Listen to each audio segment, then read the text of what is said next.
Hello বন্ধুরা, welcome back to রঞ্জনাস world. সবাই নিশ্চয়ই ভালো আছো। আজকে আমরা বানাবো একটা নতুন রেসিপি, ছোলা কিমা।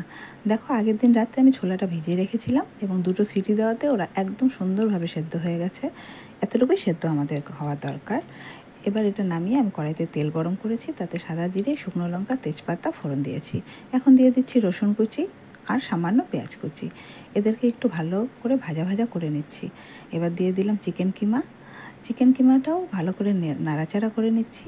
এবার এতে দেবো একটা মশলাটা আমি একসাথে সব বেটে নিয়েছি। তাতে দিয়েছি রসুন, পেঁয়াজ, কাঁচা লঙ্কা, ধনে, জিরে আর টমেটো সব একসাথে বেটে দিয়ে দিলাম। এবার দেবো হলুদ গুঁড়ো, সামান্য নুন আর কাশ্মীরি লঙ্কার গুঁড়ো আর ছোলা মশলা।